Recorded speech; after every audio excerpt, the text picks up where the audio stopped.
Tita Amara, gagawa natin ang masama si Catherine. Ilalayo lang naman natin siya sa mansyon, ha? Huwag mo sabihin natatakot ka. Natatakot ka? Tita Amara, si Catherine.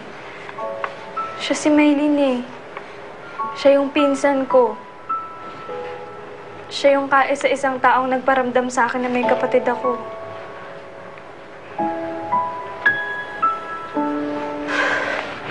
Pangklase talaga yung mag-inang yan.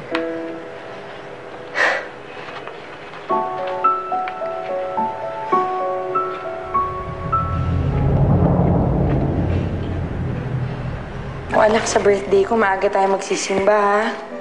Kukulit nila Manang Rosa. Sabi ba naman gusto raw maganda? Kahit daw simple lang. Oh, ano namang masama dun, ay? Isa pa, matagal na tayo hindi naghahanda pag birthday nyo eh. Gusto ko nga sana lumabas tayo. Isa pa, lagi na lang kayo natrabaho dito. Teka lang, ikaw ha? Kanina mo pahawak yung cellphone na yan? Kanino ba yan? Baka masira natin yan, magalit yung may-ari, pabayaran pa sa atin yan, ha? Nay, bigay mo sa akin to ni Sir Ferdinand. Pasasalamat na daw sa akin sa mga ginawa ko sa kanya. Ganda, di ba, Nay? Mukhang mamahalin eh. Iba parang sobra na yata yan, anak. Baka nakakahiya na kay Sir Ferdinand. Isuli mo na lang kaya. Nay, siya naman yung nagpumilit na tanggapin ko tong cellphone na to eh. Tsaka isa pa, iingatan ko talaga to. Kasi ngayon lang ako nagkaroon ng ganitong kamahal na gamit. Sige, huli na yan, ha? Hindi na mauulit. Opo, Nay, promise. Last na to. Pwede tayong magsilbi kay Sir Ferdinand ng walang kapalit, anak. Baka sabihin na naman ng iba dyan, eh, inaabuso natin yung kabaitan ni Sir. Opo, Nay.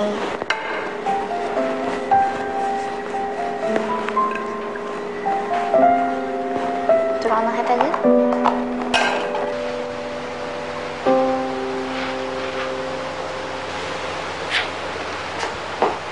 Grabe ka naman. Pinuno mo pa ng text yung inbox ko. Ano bang problema mo? Pina-DNA test kasi namin si Catherine tsaka si Daddy eh. Si Catherine nga yung nawawala niyang anak. Siya si Maylin. So kaya pala napapraning ka? Kasi may posibilidad na matapos na yung mga maliligayang araw mo dito sa mansyon. Nung hindi pa lumalabas yung resulta ng DNA test, inis pa rin yung nangingibabaw sa akin eh. Pero nung nalaman ko na si Catherine si Maylin, hindi ko maiwasan na hindi isipin na siya pa rin yung pinsan ko, Jepoy. Siya yung pinsan ko na nagturing sa akin na kapatid.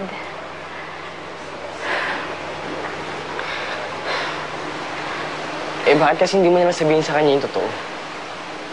Total, mabait naman si Catherine. Kung malaman man nilang hindi ka yung totoong Maylin, sigurado naman ako hindi ka niya pababayaan eh. Ewan ko ba, Jepoy? Naguguluhan pa rin kasi ako eh.